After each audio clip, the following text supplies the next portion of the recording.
Jay here for Stretford, Paddock. That's Scotty. This is a brand new show called Round Our Way. Round Our Way, the birds are singing, as they say. They are indeed. Yeah. Well, there's not too much around Old Trafford at the moment, but hopefully next year. Yes, round our way, everything's minging at Old Trafford. But hopefully, Erik Ten Hag, with his new revolution, can turn that around. So we're going to be talking about the topics you're sending us, the questions you're answering, anything you want us to talk about. We've had a few people sending in a few suggestions. It is going to be live moving forward, but today this is a bit of a pre-recorded one for the first one. But we want you to get involved, so we'll be putting out some tweets, putting out some community posts. So send us your questions, your suggestions, any topics you want me and Scotty to cover, and we'll talk about it. Now, we did ask for people to send them in, and Tony from Flixton sent us one question in, and that is, which signing would you like to see? One signing would you like to see Manchester United make this summer? Now, I've been linked with a load of players. We know there's a load of positions that need filling.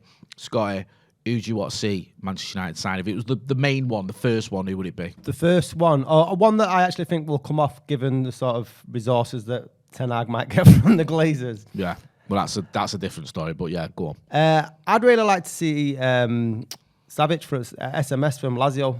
Oh, Milinkovic-Savic. Yeah. Is this 2018 all over again? Mate, last season, one of the best players in the league. 11 assists, 11 goals. Play right or left wing. Yeah, he was linked with us. The reason I say is it's 2018 all over again. He was linked with us quite heavily before the World Cup. Do you remember? And it sort of died down a little bit, didn't it, after that? Yeah. To be fair, he didn't have a great World Cup, which I don't know if that mattered. I don't really put too much weight behind international football anyway. But there have been murmurs again, haven't there? And it's always he's always there in the background as being someone who's on a list, maybe not at the top of it, but on a list that United are looking at. Yeah, and I think so. And I think Sarri at Lazio has said that he could definitely leave this summer, and the money that they're talking about, it definitely won't be to another Serie A team. So United could be in for him, and I think if they paid the right amount of money. But I mean, it depends on what's going to happen with Rashford going forward in terms of like goal scoring or whether he's going to play out on the wing. Yeah, because like you say, he can play all over, can't he, Milinkovic-Savic? I remember a few years ago chatting to Bojan Djordjic, who we've had at United, was it United? But we've had him on the channel, and he was a massive fan of his. And he was saying, go and get him, get this guy. He's what you need in midfield, because he can play deep, he can play as an 8, he can, like you say, he can play out wide. He's got so many different attributes. The only sort of question that I have around it is there a reason he's not moved on yet? Do you think that is that like a sort of black mark on his name, the fact that no one's come in for him, or is it just the fact that they've not been willing to sell him? What do you make of that? I mean, you could say the same sort of thing about Fernandes. I mean, how old was Fernandes when he signed for United? Because why did none of the big clubs go for Fernandes? And it's obviously worked when he's come to Old Trafford. Okay, he dipped off at the end of this season, but the talent's there. I think he's just been comfortable in Rome playing for Lazio, to be honest. I mean, getting players out of Serie A to the Premier League's always a difficulty, but I think it could be a real success at Manchester United. But we shall wait and see. Yeah, I think he's not a kid, is he? About 26, 27? 27, I think. Yeah, 27. So maybe that's what you need. Maybe you need someone who's sort of more or less ready rather than someone who's going to come in. But the prices that have been mooted do sound like it's doable, because it's not Declan Rice prices, is it? No, and I think this is where Ten Hag has got a box clever, because what are the 120 million I think has been touted, that how much we've got to spend.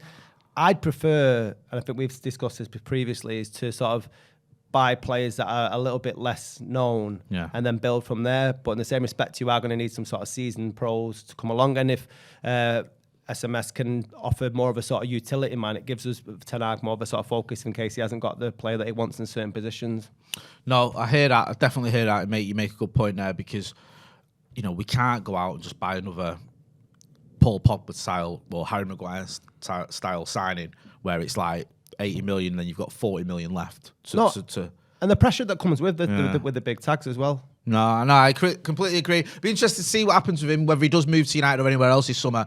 I'm kind of with you on this idea that we can't go out and buy like these big players or these big money players, and that's why I'm looking and thinking, who would I want to bring in? And the one area I think that needs addressing is DM. We haven't got a DM.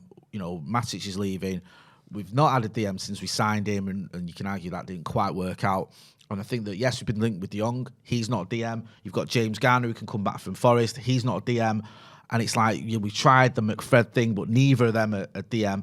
Now, there's not a lot of players that stand out. There were some people I've seen in the comments and tweets on the channel suggesting Bissouma from Brighton. I'm not a massive fan. I think he's got a lot of energy and he does some good things. I think he can be a little bit wasteful in possession. He's got this sort of tendency at times when he's under pressure to give the ball away, and that worries me a little bit. Of can he handle the pressure at United? Coming to United, if he's a little bit like that at Brighton, and I might be being harsh on him, but if he's a little bit like that at Brighton, can he handle it at Manchester United? Now, there's a kid at Sporting, Polina, who's had a good season. Again, he's a little bit like a Bruno Fernandes signing. He's 26 years old. He won't cost a lot. And you think, well, is there a reason why he's 26? And no disrespect to him, but he's at Sporting still. Has he got what it takes to come and sign for Manchester United? Because we can't just assume that everyone who comes to Sporting is going to be like Ronaldo and Bruno. But maybe someone like that could do a job for us. Because for me, DM has to be priority. Yeah, I want a defender and I want a striker and I want a winger, but we've got to get a defensive midfielder for me. Even if it might be the wrong man, because I mean, you just said we might have like slim pickings there. So would you rather not go with the Mac Fred thing under a new manager if we can only get the players we want in different positions? Obviously, I would never go with someone I didn't think the right signing, but I think we might need to take a punt on someone. Yeah, that's my point. Like, I think we need to buy someone who we think can do the job there. I just think that for the whole McFred thing, McTominay, I don't want to sort of repeat myself. I've said this a lot about McTominay. He's not had the greatest season this season. To be honest with you, last season I thought it was probably his worst one ever. Fred, I thought had a much better season, but he's more of an 8. I think his best attributes, Fred, have actually been going forward. Yeah. I don't think as a defensive midfielder, that's his. He was probably one of the better players under Rangnick, really, wasn't he? Yeah, I think he probably was. I think there's, Ronnie. Yeah, but outside of Ronaldo. Yeah, no, because some people say De Gea. I think De Gea obviously had a good season, but Fred was the one who sort of stepped up. And we missed him when he got injured. Yeah. We really missed him, didn't we? But again, he's not a DM, is he? And I think if you get a good DM, right, a proper DM there, then you can have Bruno and Fred in front of him, and that works because I think Fred can give you box-to-box stuff. Bruno actually doesn't mind getting back as well. Those two can dovetail nicely, but you need that DM. I think if you're having McTominay, Fred, and Bruno, I don't think that works. Do you remember when we had Pogba, Matic, and Herrera? Yeah. That kind of worked, didn't it? Because you had 3 different types of players in that midfield, and I think that's what we need to go for. But thanks a lot, Tony, for sending that in. We've had another one from Trafford as well, and this is from Pete from Stretford, and he was asking about which player that's leaving are you going to be the most gutted about going? The most gutted? I'm not too sure if it's official at the moment, but Juan Mata probably, because I think he's probably the best signing United have had post-Fergie, and I'm not going to deny that I'm a Juan Mata fanboy. I think he just epitomises everything that a professional footballer should be, really. He's been completely professional throughout his career, even though he was sort of dropped by various managers. He's had to go on the roller coaster of every single sort of calamity that's come, hasn't he, throughout? Yeah. I can't think of anybody else that's sort of ridden the multiple storms that Man United have had like he has. And I think in some ways when he signed under Moyes, I kind of hoped that we might build a team around Mata. And he probably was more of a victim because of the amount of merry-go-rounds of managers. So I'll be missing Juan Mata a lot more than Cavani, Lingard, Pogba. I like Matic. I think we got him the wrong side of 30, but he always seems to put a shift in. But I think it'd be Juan Mata for me. No, it's hard to disagree with that one, to be honest with you. I've said for quite a while, love Mata. It's weird, isn't it? 'Cause we got him when he was 25, didn't we? Yeah. I mean, he still looks 25. Yeah. And it's like, you think getting him at 25, he just scored, he had 30 assists the season before we got him. Wasn't he like 2 years on the bounce player of the season at Chelsea? Yeah, and he won the Champions League while he was there. He had that phenomenal season in terms of assists. You get him in, you think, this is a player, obviously, he was a record signing, at the time. You think he's got a lot to offer.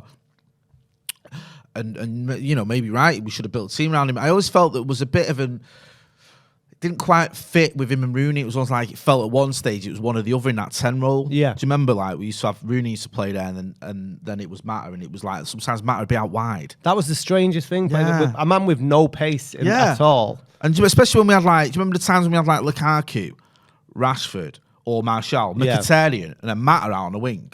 And you felt these are all fast, powerful types of players. They're obviously very skillful as well, but they're quick. It was quick sort of football, wasn't it? Attacking.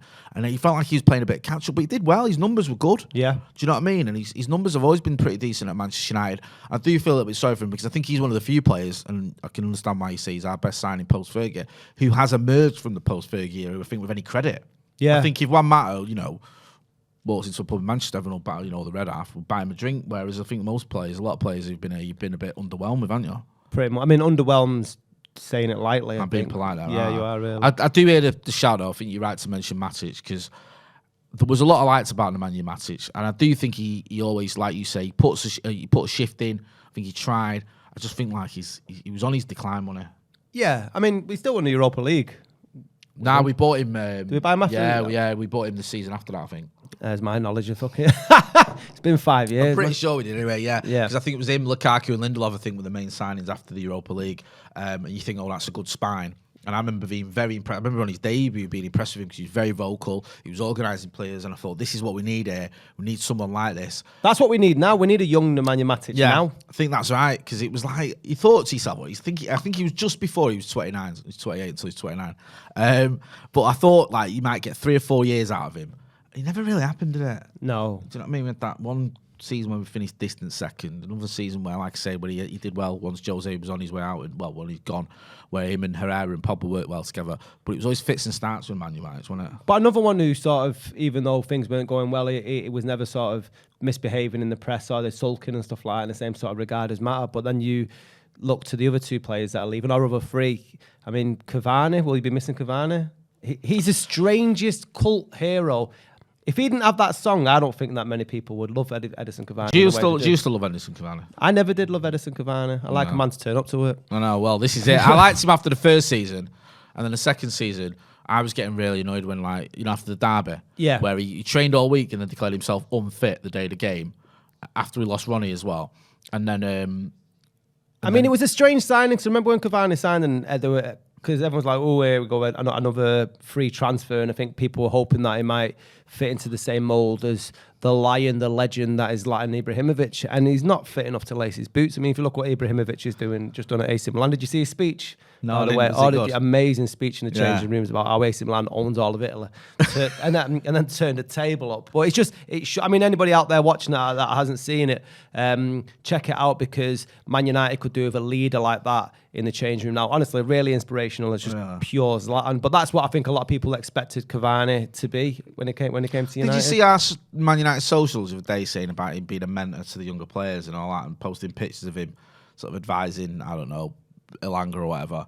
I'm like, what sort of an example was he setting when he was never there? Do you know what I mean? And just couldn't be bothered. Yeah. And it was like you say, like he had he's more chance than appearances. He's got all these songs, and I remember after the derby when I was a little bit annoyed with him, he was warming up the next game because he declared himself available, a rare occasion, and everyone was singing his name. I just think he's just had us over. Yeah. Do you know what I mean? And it is frustrating. And it's weird you mentioned about Zlatan, because I always felt that Jose missed Zlatan, because Zlatan was quite influential. That was him on the pitch, wasn't it? I mean, like Roy Keane was Ferguson on the pitch. Yeah. Zlatan was Jose on the pitch. He seems to be a good sort of example to others and kept the dressing room in check, sort of thing. And then when he sort of obviously was in his bit of decline in terms of when he was at United, his second season when he had the injury, then he left. I always felt like we missed him, or Jose missed him out having him around. It was a bit of a shame. But thanks to Tony for that question as well. We've got another question. This one's from Abdul, and this is about Marcus Rashford.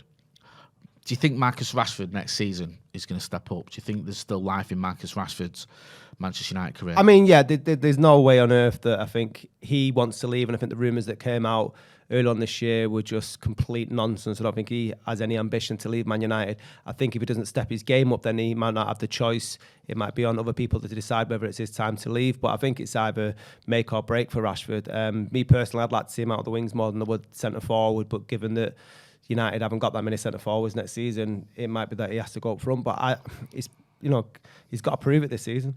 What have you made of him this season? Because I've been amazed at. I like Marcus, but I've been amazed at how bad he's been. It's the lack of effort. I'm not too sure whether he looks knackered.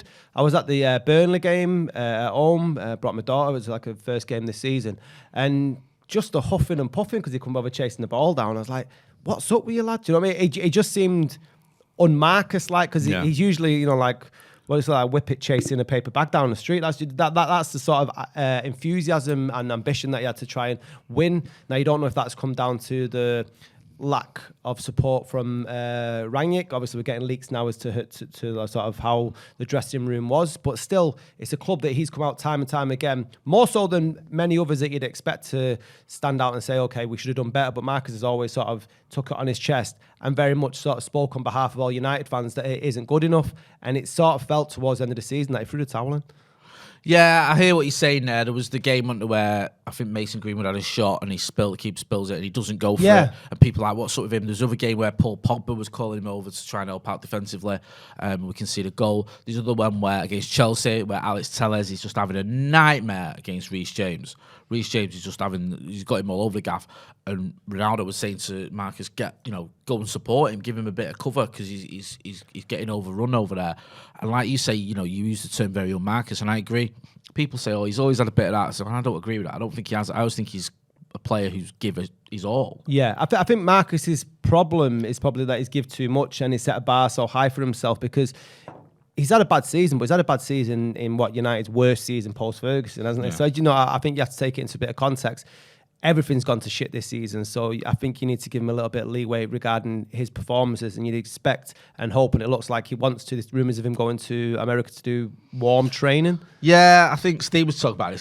Steve actually on his channel was mentioning this, so I think he might have mentioned it on Rio's channel about that'd be a good idea. Oh no, I think it was on his own channel, sorry, on the XG Files show that he does, saying that a good approach for Marcus would be to do some pre-training or pre-season training, get himself super fit to show Ten Hag what he's made of, and I think that's what he's done. Well, I think that was probably his biggest mistake last summer when he needed didn't need an operation, and he decided to go to the Euros and played half a second or whatever. Yeah, I'll be honest with you, and I can't be hypocritical, because at the time, I kind of got it in the sense that I always think if you care about international football, I know me and you don't, but if you're a player and you care, you don't know how many opportunities you're going to get. I always think like Theo Walcott. Theo Walcott went to the World Cup. I know this is the Euros, but he went to the World Cup when he was 17, and he never went back there. Do you know what I mean? That, yeah. And I think that's because people go, there's always the next tournament. There's always next. You don't know. You just don't know. And there's a good chance Marcus Rashford might never go to another tournament again. So I just think he might have thought this is my chance. Gareth Southgate obviously rates him. I played all season with this. I can wait another week. He shouldn't have another month. He shouldn't have done. And I think hindsight is even shown that to be even more so. But at the time, I kind of understood it because I thought maybe he feels he's going to get more games, or he can't know that Southgate's only going to bring him on for a penalty in the final. No, do you know what I mean? I don't think he's going. There was a debate, wasn't there, about whether Southgate would go with him or Sterling, because Southgate proper went with Sterling, didn't he? And there was a time when people thought it might be Marcus starting every game, and you remember, I think it was a game before the tournament started. He scored that penalty, didn't he? Yeah. And he was captain. And everyone was like, Marcus is going to be one of the main men. And he wasn't. He came on a couple of times, then he came on against Croatia. Just cameos, it was, wasn't it? And then obviously, like you say, he gets brought on for that, like, basically, that kick. He gets brought on, he's playing it right back, wasn't he, for the last 2 minutes of that game.